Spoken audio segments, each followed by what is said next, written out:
that from Curry with 0.6 of a second remaining. The brilliant shooting of Stephen Curry continues.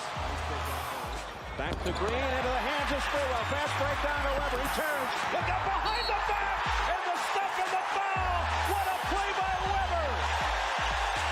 I've never seen a shooting display like this. Never. 37 and a quarter.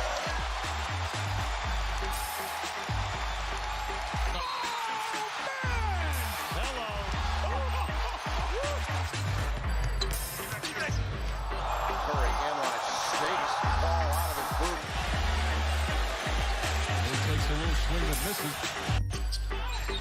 Curry splits the defense behind the back. Fires a three. Oh, he puts it in. What a spectacular move. That could be the greatest move I've ever seen. Here's Curry for the record. It's good. There it is. Stephen Curry, the all-time three-point king in the NBA. Fuck it. We'll do it live. You are in the Warriors Huddle with me, Bram. No Marcus today, but with me per usual, my master of all things video and sound, Maxime. How's it going?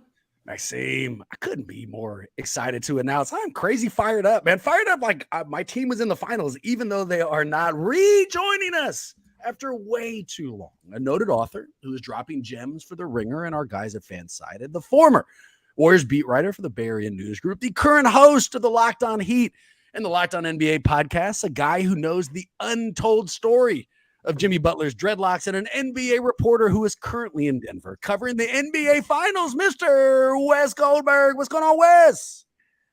Is this the first time I've actually done your podcast from a Marriott? Holy moly, dude. Another reason to celebrate. I mean, I'm already drinking during today's episode. I'm going to just go ahead and take a drink in celebration of that. And this feels like a good time to point out how petty I was going to be. But in your behalf, the final line of the intro was going to be an NBA reporter who is covering the finals that Connor Letourneau is not. But I decided, I mean, for what, dude? You know, I texted Connor, just like, I don't know, just about stuff. And he was like, dude, I'm so pumped for you finally covering a finals. And I was like, Connor, I've covered a finals. I don't know why he has this like weird mind blank about, like, dude, 2019, I was there, I covered it. Like, I don't know what to tell you.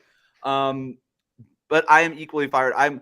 It's been so much finals talk, and it's just going to be more finals talk. I'm actually like really like amped to just talk about some teams that are not the Heat and the Nuggets and the NBA Finals, and not the Celtics. I don't want to talk about the Celtics anymore. Like, I want to talk about the Warriors. This is going to be a lot of fun. Quick question before we start: did you make the intro like 3 minutes long as a flex, just to be like, this is how many great moments we have as Warriors fans?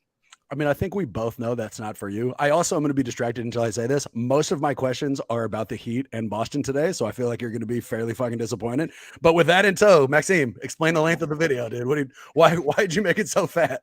Okay, Wes, there is a counter in the top left that counts down, that literally tells you the length of it. So 3 minutes is obviously an exaggeration, and I feel like that's a slight against us. But it just does so. I don't think that was all killer, no filler. There were no moments in there where you're like, oh, I guess that happened. Like, we know every single moment that happened, and that's legendary shit. I don't think it was a slight against us. I feel like it was directly at the master of all things video. Wes, that wasn't aimed at me in any way, right? That was all Maxime. Nope, 100% Maxime. Yep. Yeah, no, that's what I thought. Yeah, I thought it was a little long too. It's weird. It's weird how long it is. We should probably cut that down. Here's another reason I was fired up for you today. So, we take to Twitter occasionally to announce our guests. Follow us, by the way, if you want to know who the guest is going to be. And early this morning, I tweet out, super fired up, man. Wes is joining us. He's going to tell us big things. And one of the responses I got was this, quote, pass. Guarantee he finds a way to bring up LeBron, even though he won just as many Western Conference Finals games as Steph this year. Never liked his Locked On podcast while he was there. Never bought in as a real Steph or Warriors fan. So I read that and I get weird, like I'm worried about you. You and I are similar. If that's at me, I take it super hard, So like literally while I'm sitting here in my feelings thinking it might bother you, I look back at it and you've retweeted it, which made me like you so much, dude. So, nicely played, Wes. Shout out to Dan. Exactly right. At DWRS30, Dan. I mean, unnecessary shot. As I told you on Twitter, this is our guy, but really just a fun interaction for me. Yeah. Look, when it comes to this stuff, man, like this is where I have maybe the thickest of skins. I'm not going to make a long story out of this, but like from my days covering the football team at the University of Central Florida for the student paper, like even on the comment sections, then that's where I developed a thick skin. People literally like calling me for to get fired off of a student newspaper, and just calling me like the nastiest things because I have opinions. So whatever. Am I going to bring up LeBron? I probably will try to find a way. Did I not totally buy into the Warriors when I was covering them for 2 years when they were in the lottery? Sorry. They sucked those years. Okay. What are they supposed to do? In defense of Dan, don't bring up LeBron. You can fuck yourself. I'm still very upset by that. And also, you don't have to tell us a long story, but Maxime, can you prepare us a 10-minute video about his time in UCF? Do you have some ability? It feels a little short, but I'll do my best to cut it down. Yeah. Boys, let's jump in. I wasn't joking. I do have a lot of Miami Heat and some Boston Celtics shit, but we're going to start with Warriors news. So this is a glass half full. Wes, you'll remember it. Normally, we use this to look back at recent Warriors basketball. For very unfortunate reasons, there's not a whole lot of recent Warriors basketball to look back on, but there is some unfortunate Warriors basketball news. We have been stressing about this all year. We kind of saw the writing on the wall. I was holding on to optimism, but Myers is gone. He has decided to leave us. He is moving on for greener pastures. We'll find out what that means. So we're looking back on that, and I'm going to give you something I don't like about it. So everything that he was as a team builder, as an actual GM, of course we'll miss. Of course we'll miss. He built a dynasty. His ability to evaluate talent, his ability to bring in talent, all of that means the world to me. But the thing I'm going to miss most is his ability to manage talent. I was looking on The Ringer just today, and Logan Murdoch wrote an article that detailed a lot of the things that Myers did. And it reminded me of all these off-court things. Green is suspended for punching Poole, and it's Myers who shows up at the press conference and speaks directly to the media. Draymond gets into a fight with KD, and they then record a podcast that took a bunch of shots at how the organization responded to that. Myers was the person who ushered it out, and we didn't really talk about it that much. Wiggins spends a huge, nasty absence fielding even uglier rumors, and Myers is the guy who goes up and sits next to Wiggins when he gives the return press conference. So it's all of these things off the floor. His ability to manage these players, his ability to help them through tough times is just going to kill me. And don't take it from me. Here's a quote I'm pulling from Draymond's podcast. Quote, "I think in life we all need people who hold us accountable. And he holds me accountable at a totally different standard. He won't hold me accountable like, oh, I'm the general manager of the team. That's trash. He holds me accountable as a man. He holds me accountable as a leader. He holds me accountable from a friendship standpoint. Whoever they get to come in, I don't know who it'll be. Maybe they'll be phenomenal at the team building side. Maybe they will be. What they won't have is the connection that Myers has, that he's weaponized for all those things I just mentioned. So, they might be fine, but I don't like it, man. It hurts me. I do not like that Myers left." All of that is perfectly said, and it really does capture what it is that Bob Myers brings to the table. Bob Myers is a talent evaluator. Is okay. I don't think he's bad. I actually think he's rather unproven. Let's remember he inherited the roster with the core that exists there, right? And so, and with Steph, in particular. So in terms of like finding superstar talent in the draft or anything like that, James Wiseman, Jonathan Kuminga, Moses Moody, like those guys, we don't really know what their futures are. James Wiseman obviously is not in Golden State anymore. Right now, it doesn't look like any of those guys are going to blossom into superstars. But I don't even know if that's against Bob Myers because Joe Lacob had and that part of the front office had such a heavy hand on those decisions. So I that's exactly what they're going to miss. I think there was a little bit of creativity when you talk about. I don't know how much credit you give Bob Myers for Kevin Durant. I would argue probably very little, honestly. It just seemed like when it comes to star players, they just want to go where they want to go. Yep. Where the big I think the capstone to the Bob Myers resume in terms of team building was the sign and trade when Durant left to get D'Angelo Russell, maintain that cap slot, and you got Andrew Wiggins. That was the championship roster Bob Myers built. That one. Without Andrew Wiggins, the Warriors don't win the championship last year. That's not a hot take. Everybody knows that. He's the second best player on that team. So that to me is the one thing that is that bit of creativity for sure. Can Mike Dunleavy Jr., a group of Lake Ups, and whoever else they have in that front office come up with those ideas? Yeah, I think so. I think it's a pretty creative front office, even below Bob Myers. I don't have but you're absolutely right. It's off the court stuff, and not to turn this into a different conversation, but if Bob Myers is gone and Steve Kerr has 1 year left on his contract, do you think twice then about bringing back somebody like Draymond Green, who, if not for Bob Myers and to a lesser degree Steve, I don't know if they could tolerate some of the Draymond Green things, the things that Draymond Green does that could implode other franchises, that Bob Myers was able to blunt those effects. Like, I don't know what you do now with that. And so I do think that there is a certain amount of look, I think so much of this in the X's and O's and the Excel spreadsheet part of team building, like, I honestly think a bunch of podcasters could do it. It's the human interactions, it's the leadership skills, it's all that kind of stuff that we don't really see, the stuff behind the scenes that does often get reported because the Warriors are such a leaky organization. But from the Warriors front office perspective, that's the stuff that really separates. And when you're losing sort of the top of that with Bob Myers, I think you start worrying about, okay, is this sustained excellence starting to shake a little bit? The people that were able to sustain it, is that starting to shake a little bit? The what this makes me think of, just random off-court scene in Sacramento when the fans were going fucking crazy. We got that video of that fan with the cowbell right behind Myers, shaking it as hard as he possibly could to upset Myers. Myers stood there in a suit, unbothered, arms crossed, and just wore it. And that's what he's done through the dynasty. He's kept his eyes on the fucking prize. It doesn't matter what bullshit cowbell was behind him, what arguments Draymond and KD were having, what drama was going on in the locker room. He constantly just brought professionalism and calm. And that, unfortunately, is exactly what we need this fucking offseason. Yeah. You know, the needle's eye, the logic flow chart that this offseason is going to go through is Clay and Draymond's contracts. You know, what's going to happen? Are they going to be able to take that number down?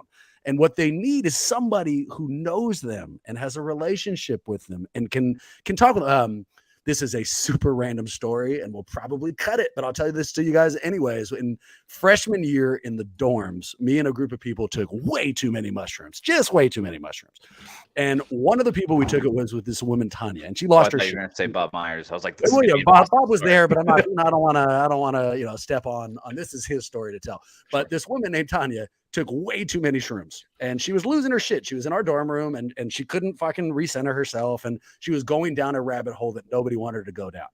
And this guy she didn't know, who I know to be a really good personality, a smart guy, a calm speaker, goes and sits next to her and tries to talk her down. And 2 seconds in, she turns to him and goes, "Who the fuck is this guy?" and ran out of the goddamn room. We need somebody who knows Clay and Dre. We may find someone who's phenomenal at what they do, someone who's professional, someone who's good at talking, someone who has a good personality, but they won't have the relationship with Bob Myers that Bob Myers has. And if they go and try to talk them into, let's take a smaller contract, I can see them pulling a Tanya and being like, "Who the fuck is this guy?" Yeah. So, and I think worried about that story. Like, what do you think? Did like good analogy, a little too far? I mean, what do you think here? I like the analogy, but it's up to you guys if you want to keep it in. Because I think a lot of people would say, well, you could replace Bob Myers with a lot of different, like Mike Dunleavy Jr. has sort of been groomed and kind of portrayed as Bob Myers light, and so like, okay, maybe he could, and he's been taking on the day-to-day duties in the office and things like that, so he could replace some of those things. Could Sean Livingston kind of be that branch between front office and the players? My problem with that is, does Sean Livingston, is he going to be two-player friendly? Because that was the thing about Bob Myers. Here, let me organize this, Wes, because this is perfect transition. All right. I've got names. We reached out to Twitter, who can replace Bob Myers. Before we do this, can I just ask you something? Sure. Why do you think he resigned? Step down, whatever. Here's what I hope.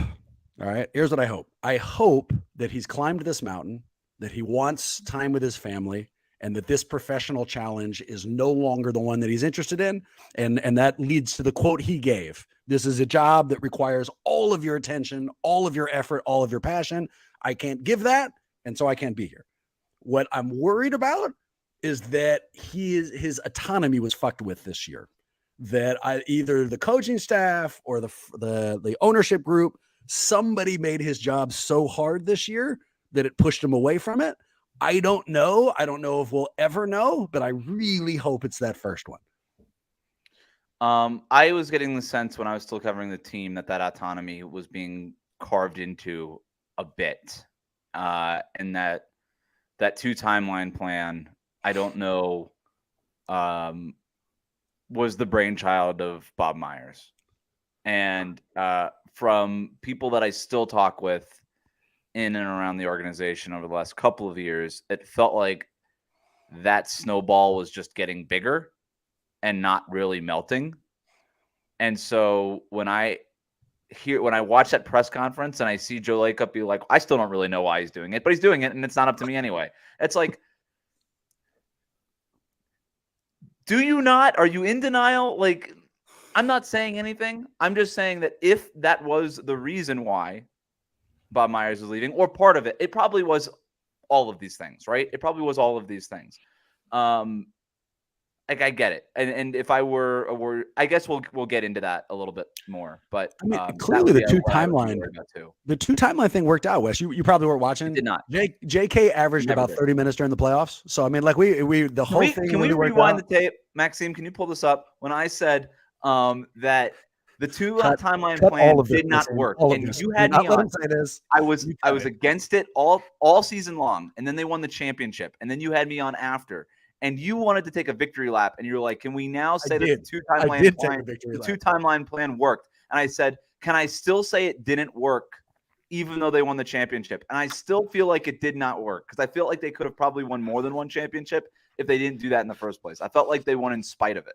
What's weird is that I now associate with Dan on Twitter. I'm gonna go follow DWRS30 and tell him LeBron should probably get another one. Is you motherfucker? Okay, now we've crossed the line 100%. All right, I'm going to the people who I want to hear if you think you can replace him. And Maxime, I very much want your take on this too. So I'm just going to give you names. We're going to explore this to the postseason, or then we'll see how it plays out.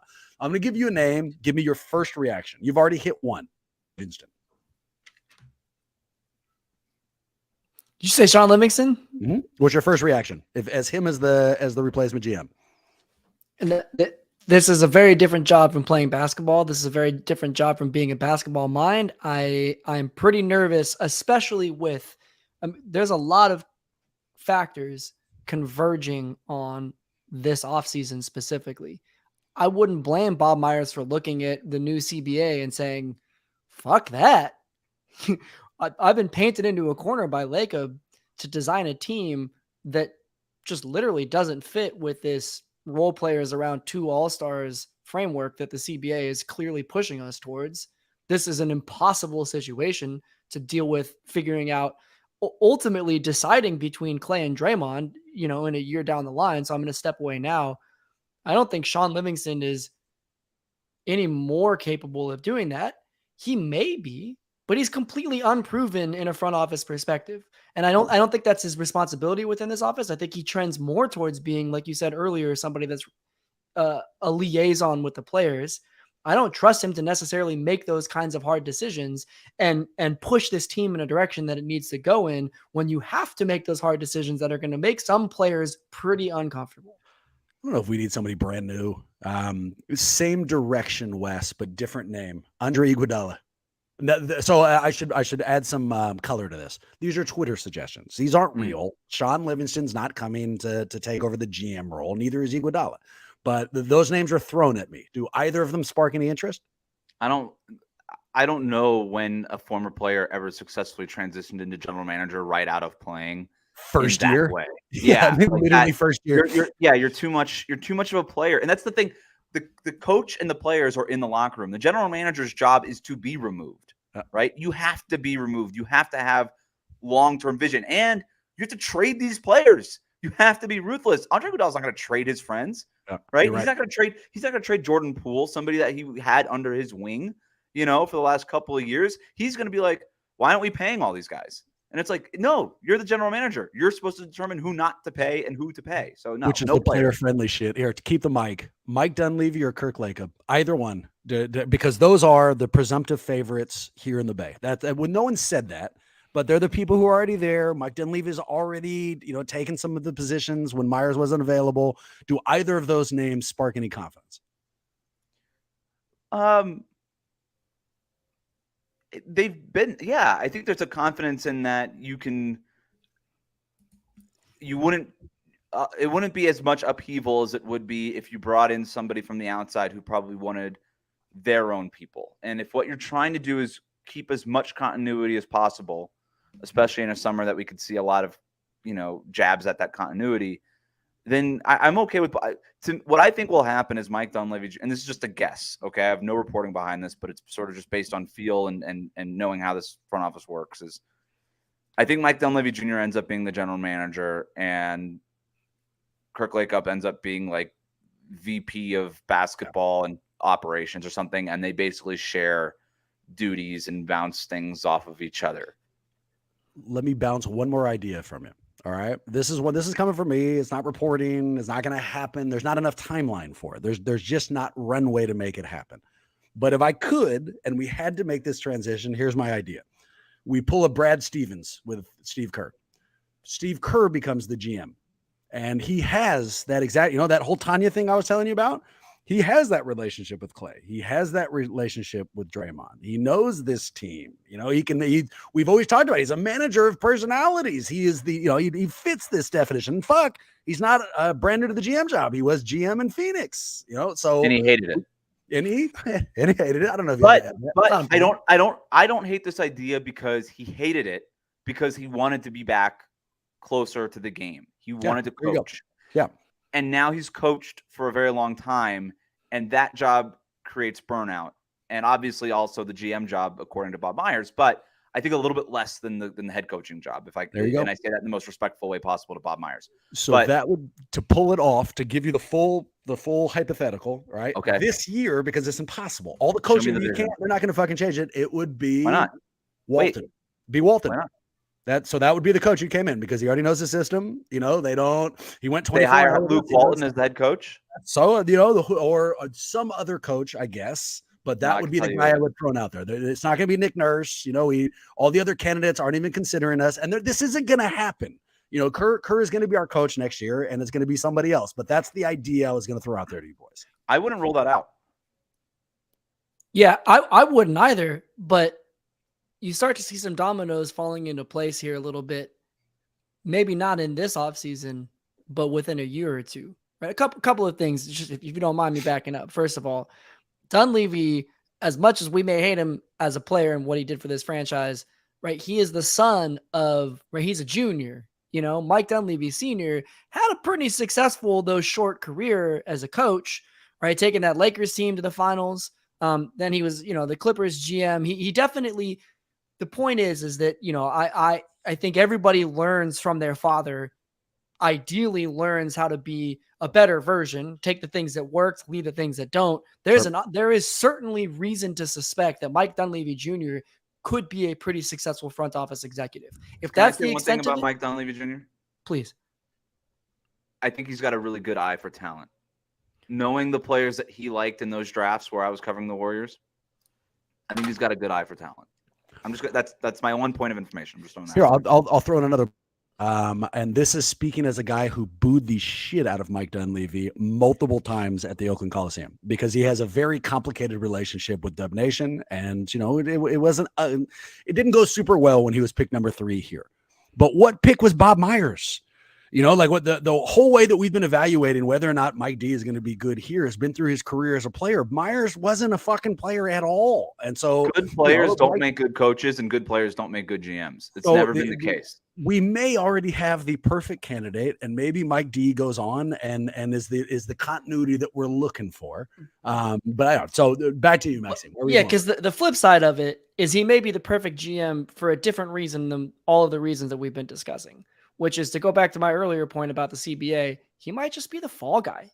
And maybe it's not Mike Dunleavy Jr. Maybe it's just somebody. But look, I'm kind of selling myself right now on this Steve Kerr moving into general manager concept that you came up with. It doesn't make sense right now. I think it's a little bit too quick, but you could totally see us doing the equivalent to what the Celtics are doing. We get through the nastiness that is Draymond Green's player option, that is Klay Thompson's next contract. If we got to make some tough decisions, somebody does it. And then Lacob can say, wow, because there's no right answer. There is absolutely no right answer for this. So somebody's got to do it. Somebody has to be the person that signs the contracts or doesn't sign the contracts, that gives out the money or doesn't give out the money. It has to happen because time moves forward. But after that, now Steve Kerr doesn't have to take that heat. He can jump into that role. You can promote whoever, Kenny Atkinson, whoever it's going to be.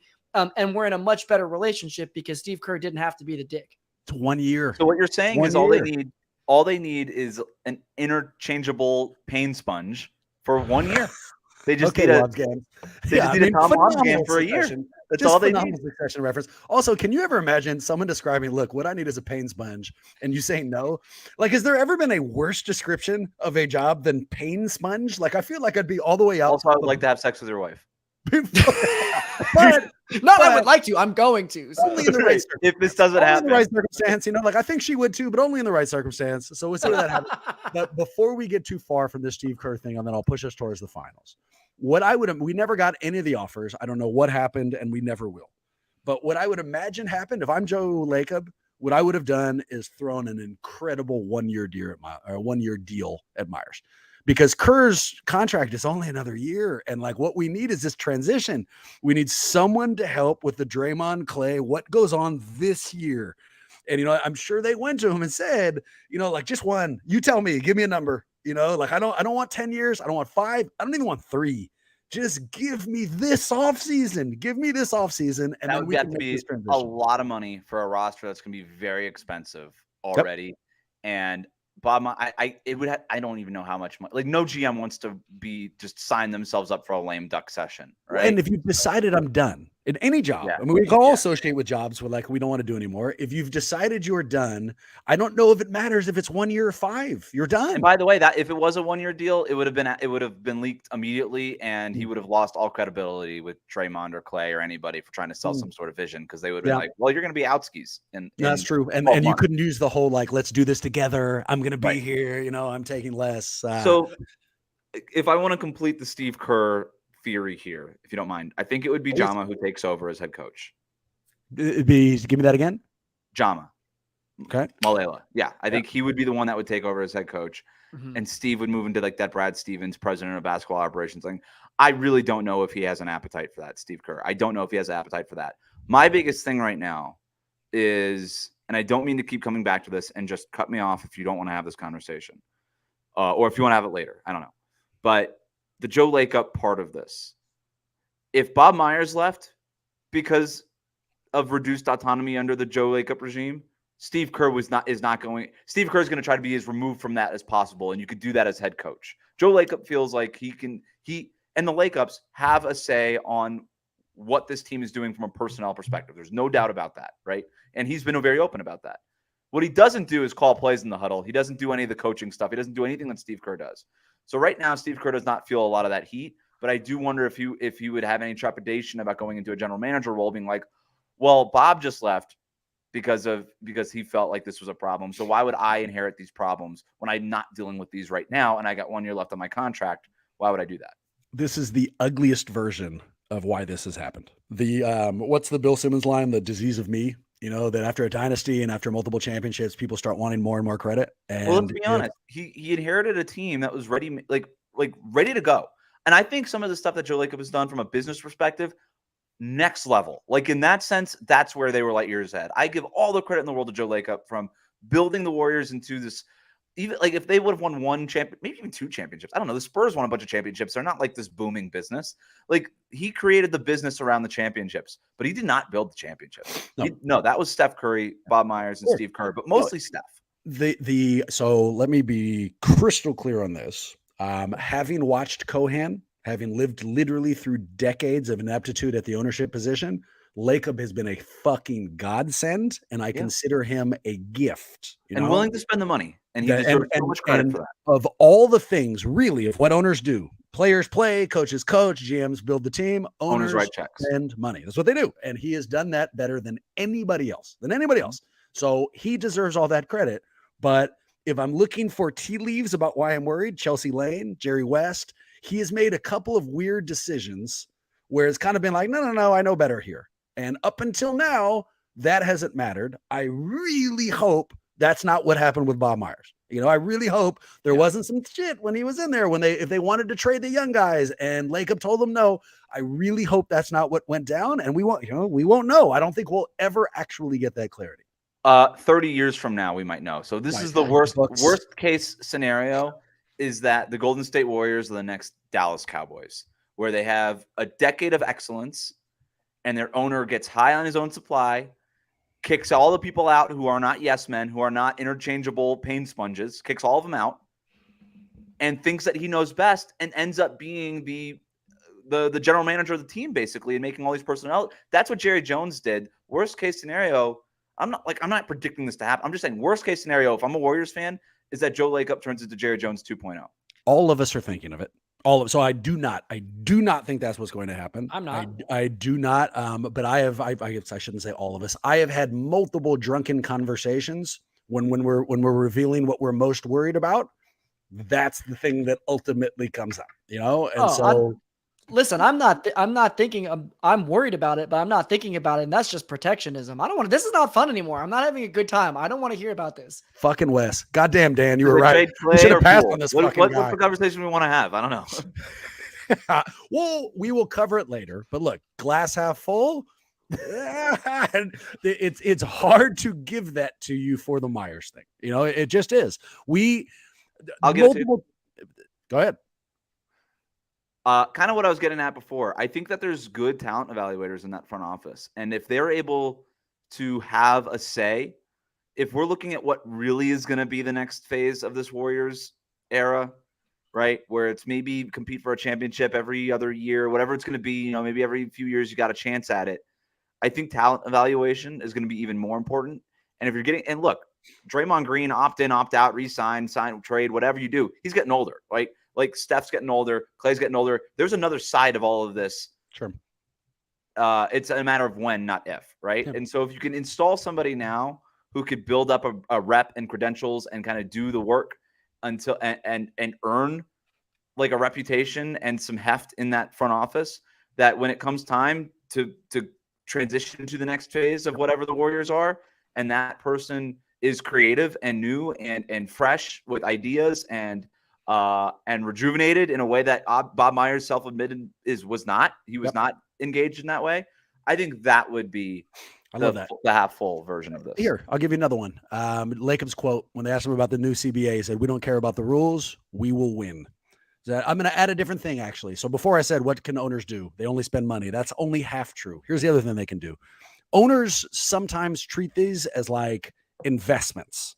All they want to do is make money. That's what Cohan did. And so the fact that the team was making money, it didn't have to win, so he didn't make it win.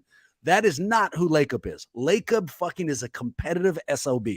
And for him to come out there and say, look, we are going to win regardless. We got the quote in front of us here.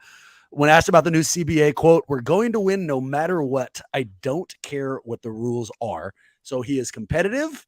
He wants to. This isn't an investment for him. It's a thing that he wants to dominate. And he's got money. So, that is a powerful as shit combination. And there's a lot of reasons for optimism going into the next Warrior season. But I'm going to save it, Wes, because we're already 33 minutes in, and I haven't asked you any of the shit that I had planned. So we're going to move off to our golden questions. And it's a Wes edition. So, this is our mailbag, man. It always deals with the Warriors, but not today. It's all Miami Heat shit and occasionally gets personal. Here's the first quote. "What the hell is Heat culture, and why does every single team try to emulate it?"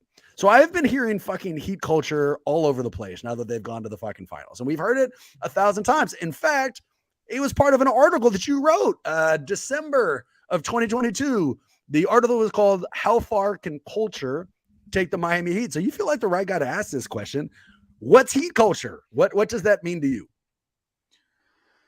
I've actually been giving this a lot of thought, and I gave it a lot of thought because I wrote that story, number one, and I've given it maybe even more thought during these playoffs because this is not a team that looks like a team that should be in the NBA Finals. I mean, they're the first 8 seed ever to make it to the finals in a non-lockout shortened season, right? This doesn't happen. I think it's really easy as like a talking head kind of point to say, well, that's the culture or whatever, and then move on and not really have any explanation. I think it comes down to two things, having observed this team over the years. And this one specifically, I think it comes down to accountability and sacrifice. Like it's that Pat Riley book, The Disease of Me, that whole thing, right? Like that's why that's where that Bill Simmons quote comes from. Like it's accountability and it's sacrifice. It's Kyle Lowry saying, maybe I'm a future Hall of Famer. I'm gonna come off the bench. It's cool. I'm gonna just rest for 2 months at the end of the regular season. That's fine. I'm good with it. It's Udonis Haslem being like, I'm gonna play 20 years, but play in quotations. Like I'll be here. Like whatever. I think I could play, but it doesn't matter. I'm not gonna push the issue. It's Kevin Love coming in, accepting a starting role right away after not playing in the Cleveland rotation, and then willingly going back to the bench when it was needed, and then coming back in and then going back to the bench. It's Caleb Martin crushing it as a starter and then going back. It's all these things. It's also that accountability in film sessions and saying like, hey man, you're not a good shooter. Be a better shooter.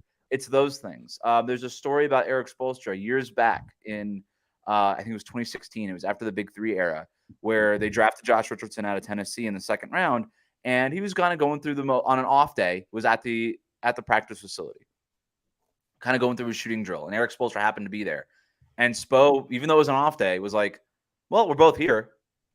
It's an on day now, and starts screaming drills at Josh Richardson, and Josh Richardson's doing them. And he keeps saying, do it again, do it again, do it again. And Josh Richardson's like, dude, it was my off day. Like, I should just get bonus points for being here. And he's like, no, like, that's not how this works. And I think he like slaps him in the chest at one point and says, do it again, and just keeps getting to do it until like it's these shooting drills until he breaks his record, whatever record he had set. And he finally breaks the record. It took like 10 times doing the shooting drill. And Josh Richardson literally retelling the story says, I was going to throw up. It was like that on his off day. And Eric Spoelstra at the very end goes, like, grabs his shoulders and then smiles for the first time all day after Josh Richardson breaks his record. He goes, now you got it. Now do that every time you do this shooting drill. How does it compare to Warriors culture? Because that's the other thing we've been leaning on. Under Lacob, under Kerr, in this dynastic world, we say that the Warriors have championship culture. And be gentle. I'm in a weird place right now. I love this. I've got it. So, go ahead. There's no right way to do these things. You just have your way of doing it, right? And Eric Spoelstra is cut from the same cloth as Pat Riley, and Jimmy Butler is cut from that cloth, and all the guys that are on this team right now that are playing in the finals are all cut from that cloth, and that's why they've succeeded and they've binded together. But there's a lot of years where that didn't work, right? Like Hassan Whiteside, that did not work out. Deion Waiters, like they keep kind of cycling through these guys, and they finally found a group that works for them. The same could be said for the Golden State Warriors. How many times have you seen a guy come in and not buy in? Who's super talented? Kelly Oubre, first name off my head. Super talented. Well, that was your guy. You were a huge Kelly Oubre guy. I mean, I've always been an Oubre guy. Yeah. Yep. I'm glad you remember that. You still have that tattoo, right? It makes his full face on your back. I mean, of course I remember it. It's a very large tattoo. Yeah, I'm surprised I showed that to you. It was what it was. Too many beers after our podcast I do think that the Warriors have their own culture. It just might be the opposite of Heat culture, where the Heat are put on your knee pads, get bloody, and foxhole kind of mentality. The Warriors are kumbaya. Joy and buckets. It's a Phil Jackson. Joy and buckets, right? Like no one in Miami is being like joy and buckets as the go-to phrase that we had like 2 years ago here in Golden State. It's just a different thing. It's a different thing, but it works because it's authentic, because it comes from Steve Kerr and it comes from Phil Jackson, right? Just like it comes from Eric Spoelstra, which comes from Pat Riley. And you've got, like, not only do you have like the credentials, like from at the very top, kind of pouring this culture into everybody that's beneath them, but they truly believe it. And sometimes it doesn't work. You're not winning the championship every year, and sometimes you're really disappointed. But if you're authentic about it and it's your true sort, and I like to do this too. I like to take the capital C off and just do a lowercase c and just do workplace culture, which if you go to any business, like they all have some sort of mission statement, right? Sure. And that's just what Golden State's mission statement is. It's authenticity, get to know everybody. Hey, everything's going to be all right. Bigger picture in mind. Just go out there, enjoy, right? The joy during the Kevin Durant era. Everything was about joy. I don't know that I've ever heard the word joy used in the Heat facility. It doesn't exist there.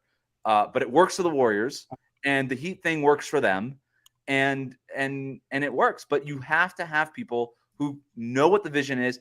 And I think the biggest similarity between the Warriors and the Heat, and I can say this having covered both teams intimately, everybody from the top down believes it and buys into it. And that's the most important thing. And that's a thing that every organization is truly trying to create. They're not trying to create Heat culture, right? With the undrafted guys and all that stuff. No, what every organization should want is a culture that everybody is buying into. Take off the capital C, lowercase, just a mission statement that everybody knows, understands, can repeat verbatim, and gets behind, and most importantly, can execute. And then obviously have star players that can help do that. That makes perfect sense. So Maxime, personal question. West did a phenomenal job of navigating us through that. It wasn't Warriors versus Heat. They were both successful. They both have shots. They don't have to be the same. All of that. Also, because my team is losing, I hated all the positive things about the Heat. It just hit me in an ugly place. I can't hear anything about another team's success when my team is not having success. Where are you on that spectrum, dude? Like, did you hear it and appreciate it? Did it hit you in an ugly place? Like, how did you experience that? Well, the whole time I was thinking about how close we were to actually having a showdown of the cultures in last year's finals, right? I mean, Heat Celtics went to Game 7 in 2022, and how incredible would that finals run have been? And especially because it would have put that to rest in the same way that it would have, the LeBron Steph head-to-head. The record speaks for itself. I would have loved to have beaten the Heat last year in the finals so that we could now no longer talk about whose culture is better. The proof is in the pudding. You know what I mean? No, legit. Is that a talking point among Warriors fans? Like, whose cultures is better? No. Oh, okay. Certainly we haven't thought up until literally this question right now. No one's thought about Heat culture in Golden State in any way, shape, or form, except for Dan, who's been thinking about how much he hates you and doesn't like the comparison between cultures at all. And again, Dan, we really appreciate you. To our second golden question, quote, I'm stuck in Western Conference world, so please apologize to West for the ignorance, but just how good is Jimmy Butler and how did he get there? So I'm going to hijack this one. All right. That's kind of an open-ended question. Instead, I'm going to give you some more specific ones.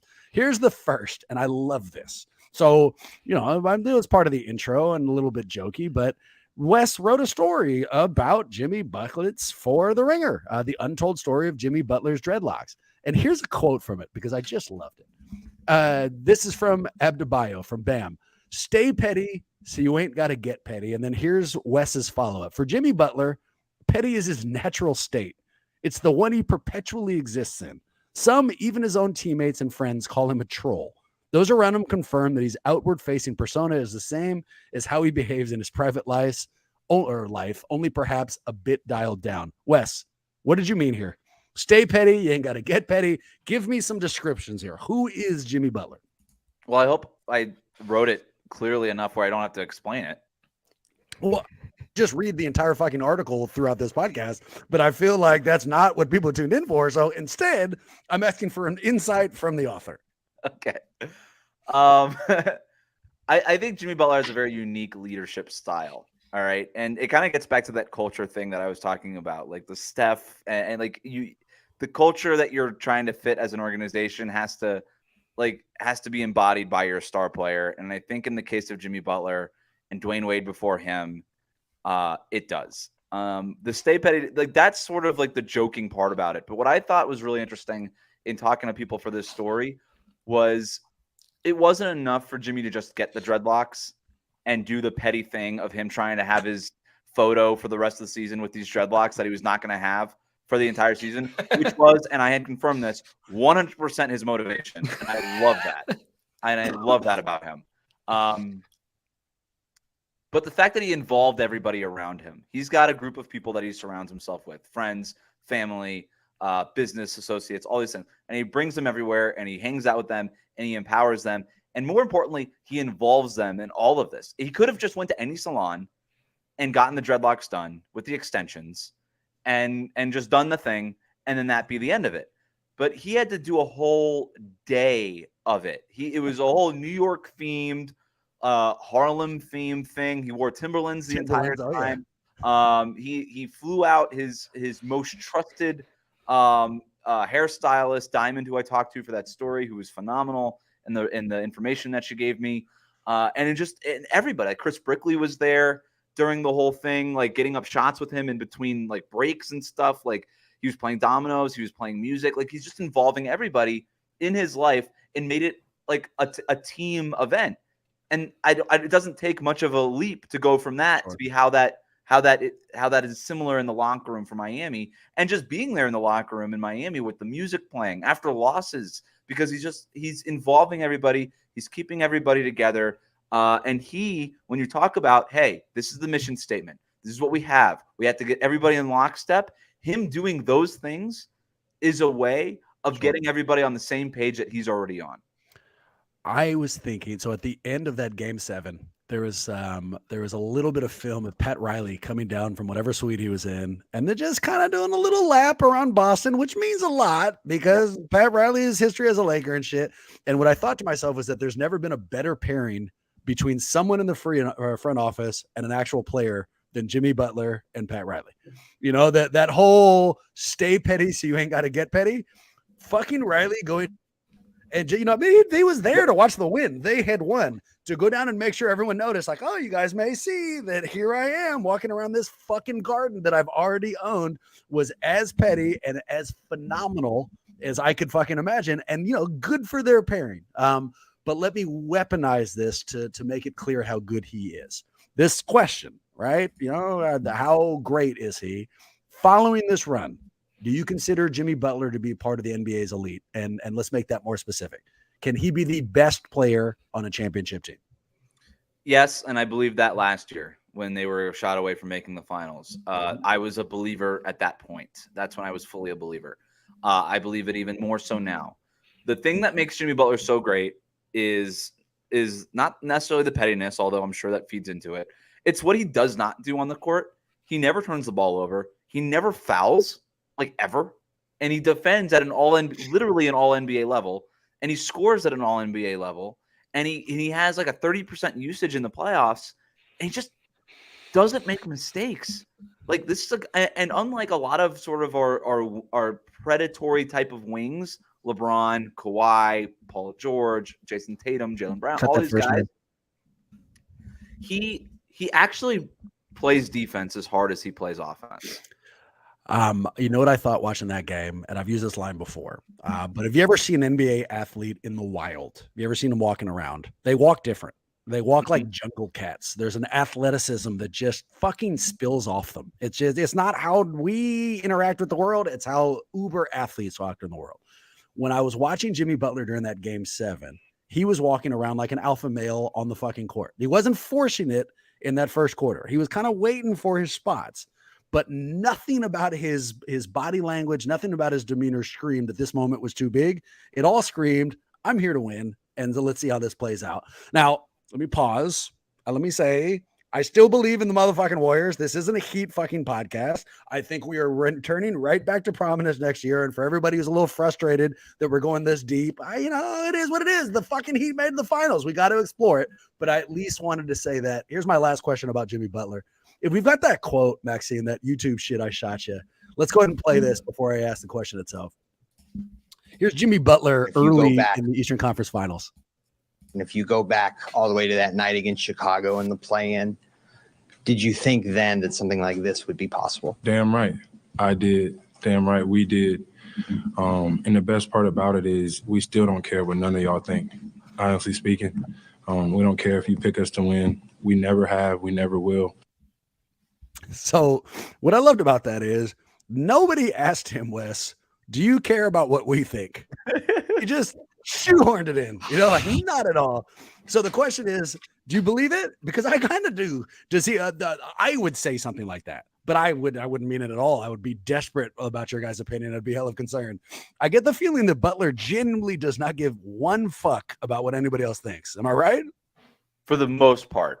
I do think that he relishes in the idea that he does get to shoehorn that in. Because if you don't care about it, then you don't talk about it, right? You don't make it a point to shoehorn it in there when you weren't asked about it. And he's made that comment before. I remember right before the playoffs, after they beat Chicago to get into the playoffs, he was asked a similar question. He was like, none of y'all are going to pick us. We don't care, with all due respect, but we don't care. I think that's almost a perfect quote. Nailed it. But I think he wouldn't care if everybody was picking the Heat. Then I don't think he would care. But I think he does relish it. I think he likes the slights. I think he, like any superstar at that level, like they all just use it as a little bit of bubbling motivation when they need it. Weaponize it. You weaponize the distrust and you move on for it. All right, here's our last. Which is why the Nuggets, by the way, keep saying we don't care that they're the AC. They're a really good team. They deserve to be here. It's that Belichick thing. Like when you really start complimenting the other team a lot, that's when you know you've got no chance against the New England Patriots. That's not what I'm really saying about the Heat and the Nuggets, but it's like the opposite version of that. The Nuggets are going to keep saying great things about the Heat so that they're not the enemy necessarily. Here's our last golden question. And I'm going to hijack it. I'm going to phrase it my own way. All right. So assume somebody comes to you and they let you know, look, bad news. 2 really bad things could happen to you. There's nothing we can do. You're going to have to go through one of them, but I'm going to let you choose. It's up to you. You get to choose your shitty path. Path number 1, your fucking favorite team makes the conference finals, but they get swept. They get their ass kicked. Through 4 games, they're going to be the favorites. They're going to be the 1 seed. They're going to play the 8th seed, but they're going to get swept. Option number 2, they go down 3-0, but incredible comeback. They're facing history, but incredible comeback. They scream back. They win 3. They go back home. You're going to think they're going to rewrite history. They're going to make all of these references to a baseball scenario where they ultimately came back. You're going to show up. Everyone, they think they're going to win, and then you're going to shit the bed and lose by 20. You have to pick one of those 2. Which would you pick? Maxime, we haven't heard you from a while. If you had to go through one of those, dude, what's worse? Because Boston fan, and it couldn't happen to a fan base I hate more, had to go through the latter of those 2. For you, which would be worse? To be clear, I do not ever want to be swept. However, I am going to remember the Boston flame out, the Boston losing by 20, all of the emotions that caused me to go from holy shit, they're down 0-3 to oh my God, it's 3-3. They could actually pull this off. They're going back to TD Garden for Game 7. That imprints more memory already, right? Like who did the Nuggets sweep already in the Western Conference Finals? I barely remember because it just sort of happened and it was over in a blip, right? Like neither of those things are good scenarios, but at least when you get swept, it's over and you can move on from it. You don't have to think about it all that much. The emotions imprint the memory, and I would never want that for my team. Let's crescendo to you, Wes. I'll go next here. It's the Godfather answer. Right when I thought I was out, they sucked me back in. You know, like I'd much prefer by the 3-0, like I'm done. You know, like I've already kind of thrown up all the guards around my heart, and like it is what it is, and it sucks. And I'll watch that last loss, but like I'm pulling out. For me to have decided it's done, and then all of the emotional rehab that would have to happen for me to go all the way back up that mountain and be like, oh my God, okay, I'm reopening. I think we could actually do it. And then have it slam back in my face. I couldn't handle it. There'd be an emotional break. I would lose my mind. I'd become schizophrenic or something. So no, I'm out. I'll take the sweep. Absolutely. Yeah, I'm gonna go the 7-game series. That's what I want. I want the heartbreak at the end. I want the raw emotion. I want to feel something. I just You like to play Bitey? I want to play Bitey. Yeah, I want to be Roman at the end of the penultimate episode, just jumping into a sea of Blue Lives Matters people or whatever that was, and just get nailed in the face. Yeah. No, I mean, look, I think I come from this from a very specific perspective of I was and am a journalist clinging on to the emotion of it. I don't want to be totally objective. I want to care if the Heat win or lose. I want to care if my teams win or lose that I grew up rooting for.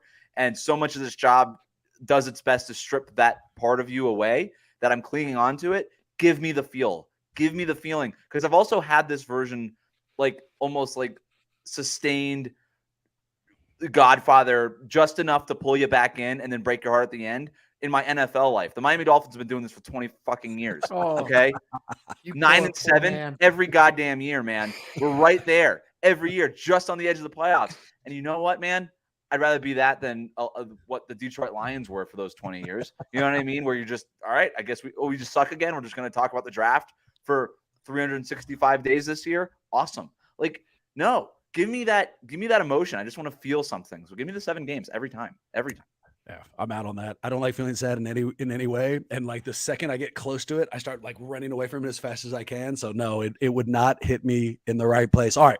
To our best around segment. This is the one I did with you for the first time ever. You'll remember. I like the name because it lets us play the song from Karate Kid. So I can only imagine it's happening behind us right now as we speak. So you can enjoy that, even though we can't actually hear it. I'm going to give you a series of questions. You tell me the quickest answer that comes to you as I give them to you. Here's the first, the best coach in this series. Are we talking about the finals? Mm-hmm. Oh, I mean, is there another series going on? I mean, there's only one fucking series at this stage. Stanley Cup. Yeah. Okay. Rest assured, I'm going to ask you no hockey questions. There will be no hockey questions today at any point. Eric Spoelstra. Why? So I knew you were going to say that. Really, this is an entry point into. Yeah, you gave me the softball to start. Okay.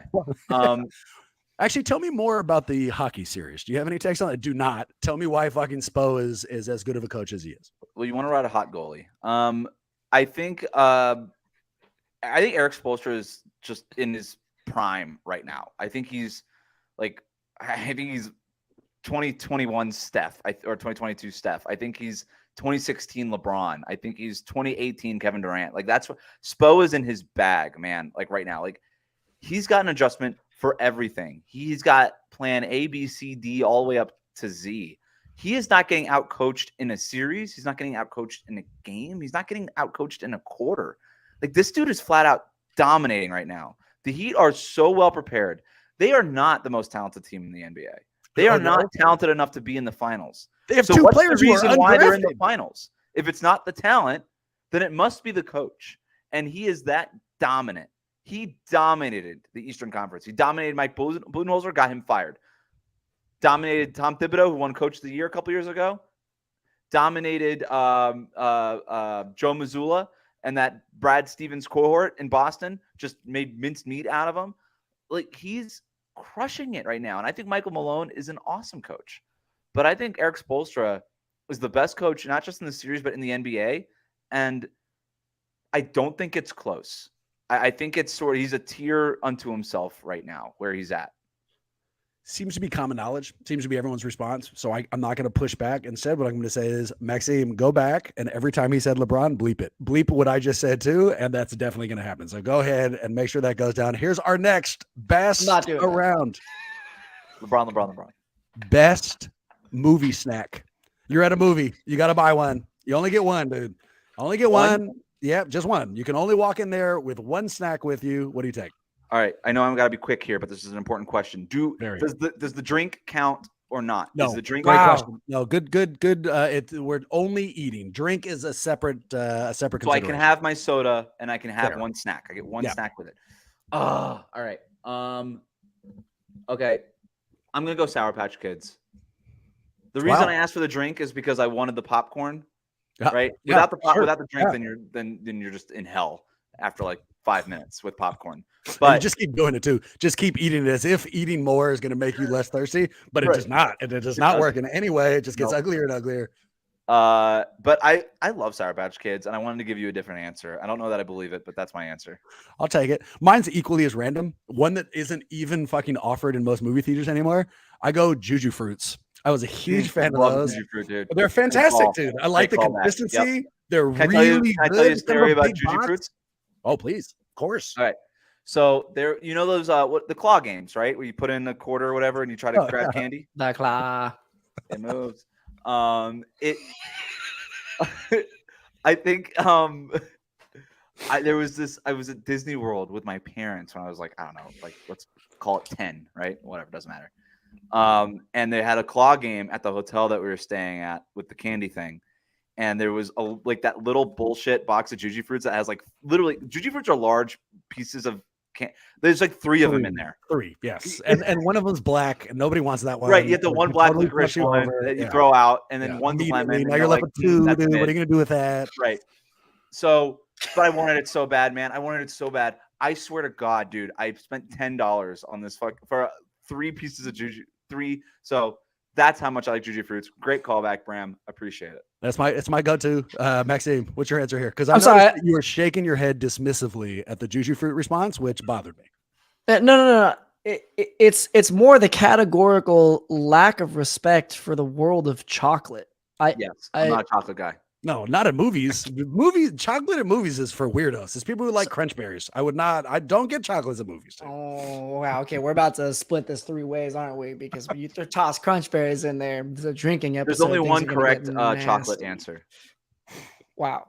Nestle's there Crunch. are many correct. What? Yeah, Bram's crushing this, man. Let's go. Crushing this. It's it's called always had a Bunch lot of of Crunch, similar- not Bunch of Crunch. Nestle's Crunch. Okay, and What's that was your answer, going dude? to Just be throw out your my answer. answer. That Bram was wants going to to be shout my out. answer. Okay. Okay, there you go. My God. Okay, no, but hold on. Did we say did I missed this because drinking episode? Did you say that we also like popcorn is a given? No. The drink is the given. drink You is only get one thing to eat.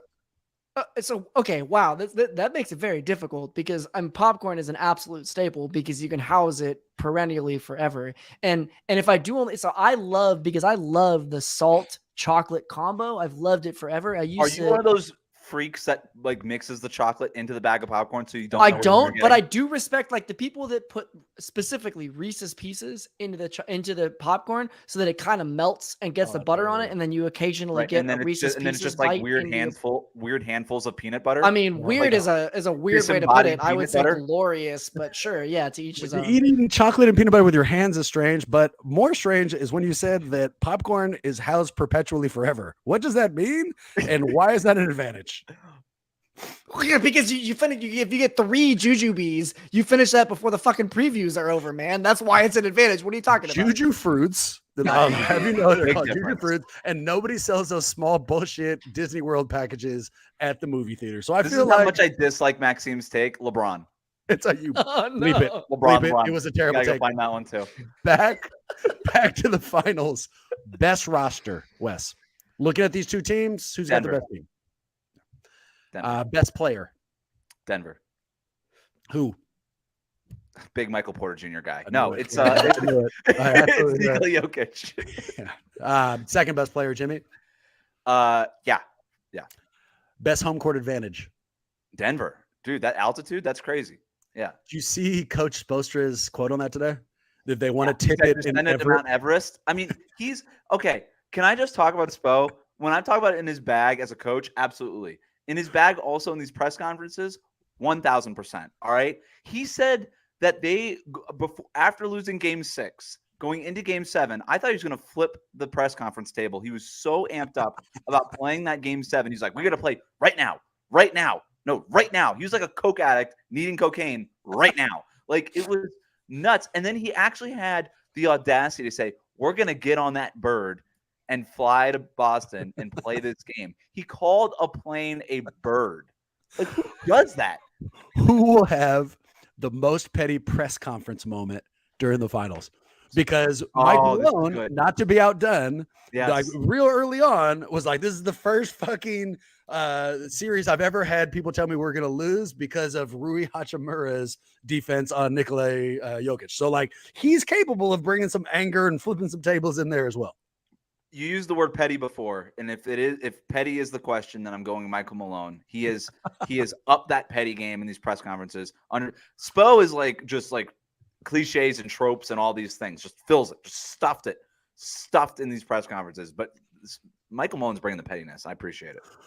Back to, I don't know, more important, less important. I mean, up to you. And we're over an hour now, so I apologize for taking this much time. But up to you on which one of these two you want to fucking answer.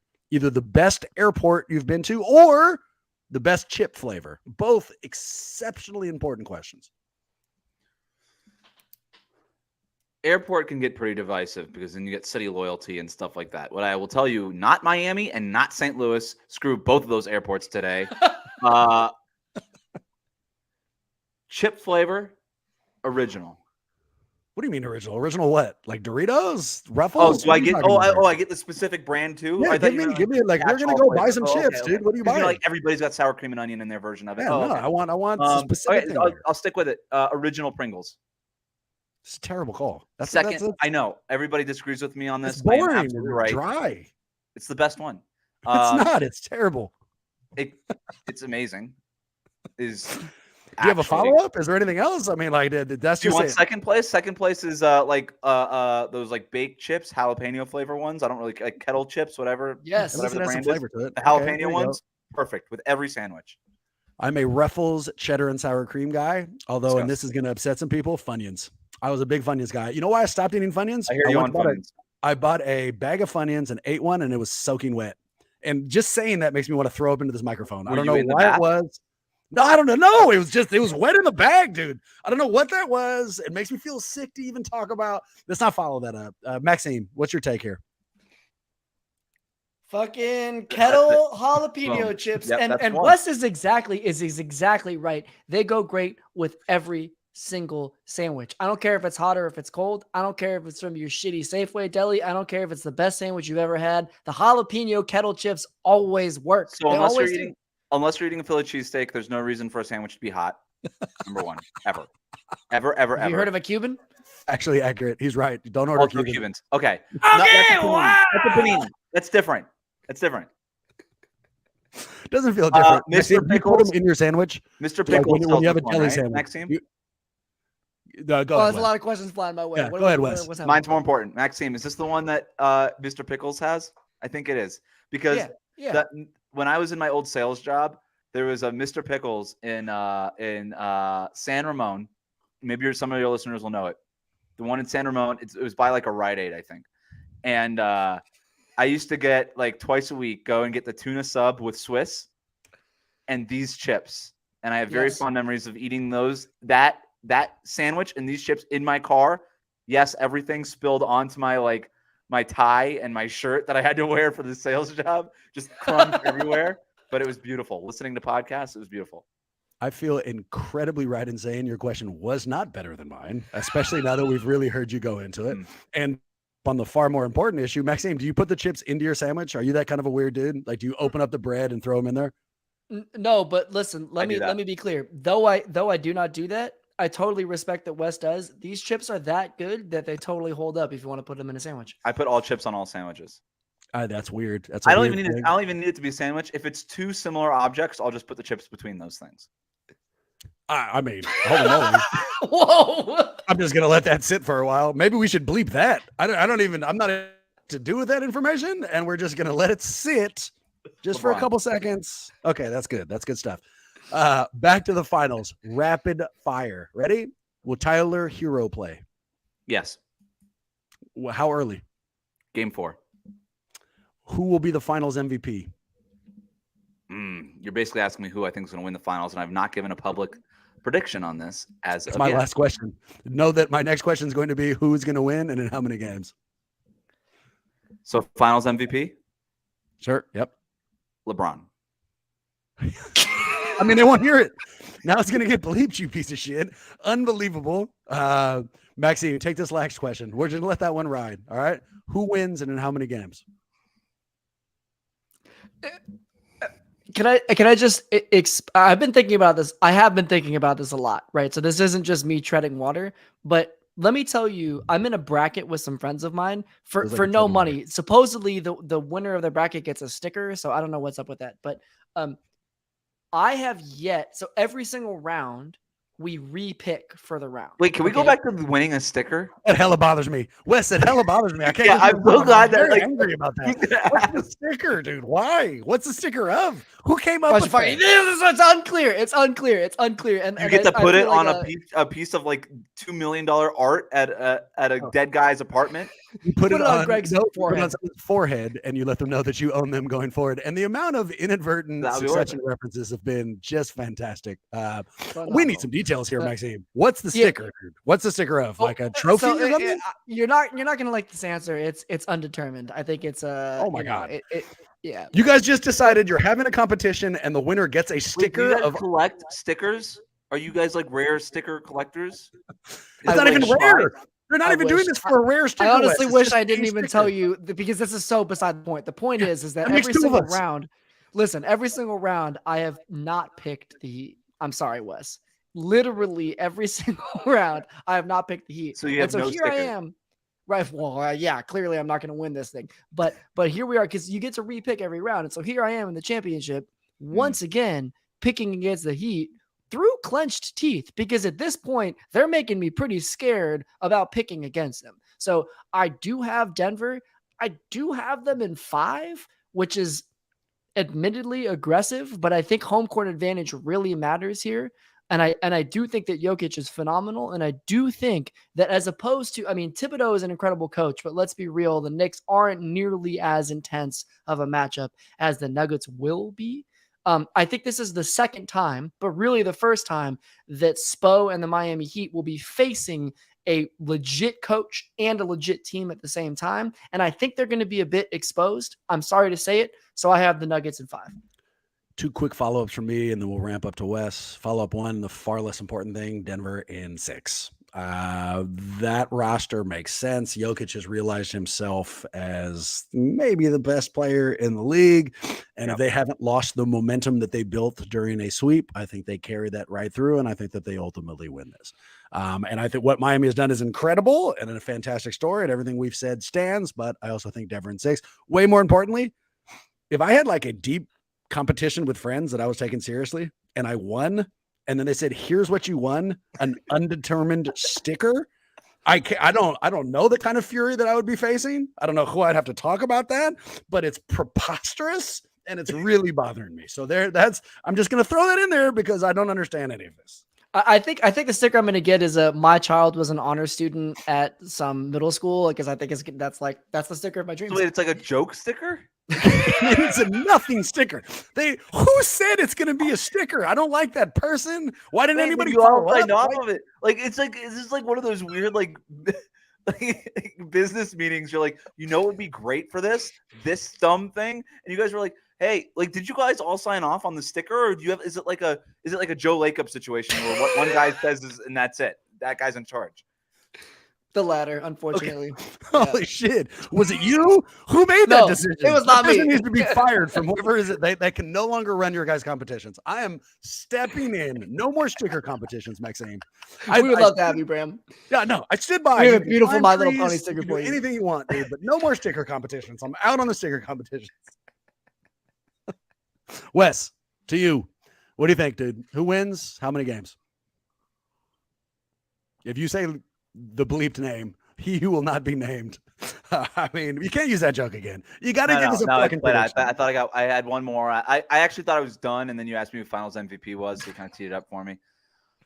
I really don't know. My phone was dead for like an hour on the plane, and I just sat there like a weirdo in my seat, not doing anything. Oh my God. You ever see these people like not doing anything? My laptop was dead. My cell phone was dead. People were like, is this guy going to hijack the plane? That makes me so nervous. When I go to the bathroom and I don't have something to read, I read the back of shampoo bottles. That's a true story. I'm not good with like nothing to do, dude. So yeah, that's a nightmare scenario. And I sat there and I just thought about this, and I have no idea who to pick. I hate to say this, but I think Miami's going to do a really good job of crowding those passing lanes that Jokic wants to hit his cutters on. And they're I actually think we are going to see some zone in this series from Miami. And I think, and not like a ton of it, but I think we'll see some of it. And then I think what they're going to try to do to Denver is force them into being a jump shooting team. Now, the interesting thing about these two teams that are left here in the finals are they were the 2 best 3-point shooting teams in the playoffs. They're number 1 and number 2 3-point shooting percentage wise in the playoffs. But they do it on like a quality over quantity basis. Like both of them average like 30 3-pointers a game. I think Miami's going to try to actually force them to crank that volume up to like 40, 45 a game and try to get their worst shooters to take those shots.